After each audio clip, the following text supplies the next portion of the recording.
Сәлеметсіңдер ме? Мен қазір бұл видеода Scratch бағдарламасын қалай жүктеу керек екенін көрсетемін. Scratch бағдарламасы бұл ойын жасауға, анимациялар жасауға арналған, кіші буын оқушыларына арналған бағдарлама болып саналады. Ал енді жүктеуге көшсек, браузерді ашамыз, Google іздеу жүйесінен Scratch жүктеу деп жазамыз. Google бізге мынандай нәтижені шығарады.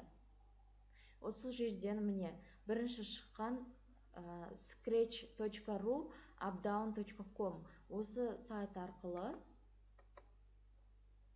жүктейміз. Осы сайтты ашамыз.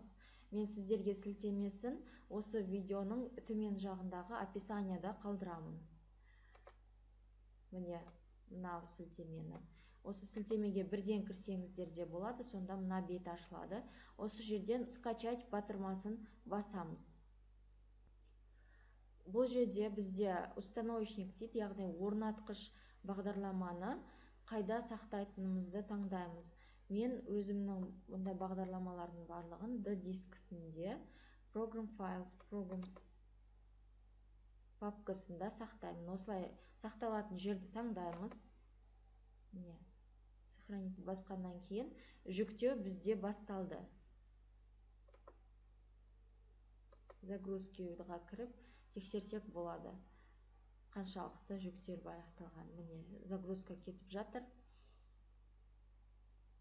Загрузканың аяқталғанын күтеміз. Міне біздің загрузкамыз, яғни жүктеуіміз аяқталды.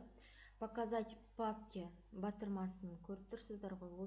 Осыған басу арқылы жаңағы жүктелген файлымызды ашамыз. Міне, Programs файлы ашылды. Оның ішінде Scratch 3.12.0 деген файл жүктелді. Установочник. Қазір бізде жүктеу аяқталды. Енді орнату процесі басталады. Орнату үшін мышканың оң жағынан басып, запуск от имени администратора батырмасын басамыз. Мына жерде сұрау салып отыр. Доступны для всех пользователей или только для себя? Бұл жерде для всех пользователей деп таңдасақ болады.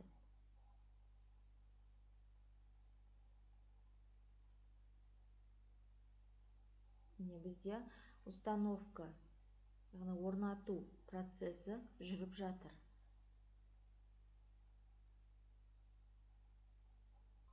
Scratch Desktop установка жасады. Запустить Scratch Desktop дегенде галочка тұра берсін.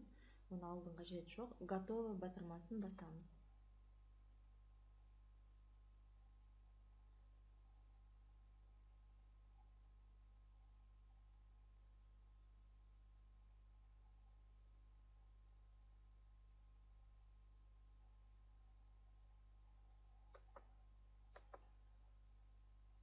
Міне бізде рабочий столымызда Scratch Desktop ярлык пайда болды, яғни бағдарламаны ашуға арналған ярлыке.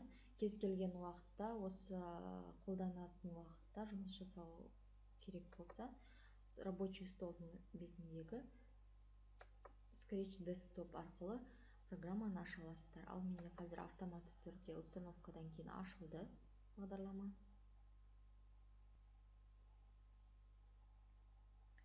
Мында нет, спасибо батырмасын басуға болады. Біздің скретчіміздің алғашқы беті ашылды. Осылай міне ашылады. Қайтадан бір рет көрсетейін. Міне жүктеп болдық. Жүктеп болғаннан кейін бірден бағдарламамыз ашылды. Жауып қайтадан көрсетейін. Егер сіздер мысалы компьютерлеріңізді жаңадан қостыңыздар, жүктеп орнатып болғаннан кейін. Одан кейін қайтадан скретчті қосу керек болды.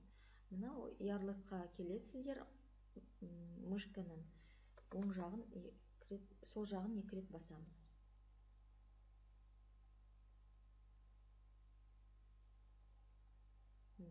Бізде бағдарламамыз ашылып жатыр. Loading ашылуда. Міне мұнда бағдарламамыз толық жұмысқа дайын.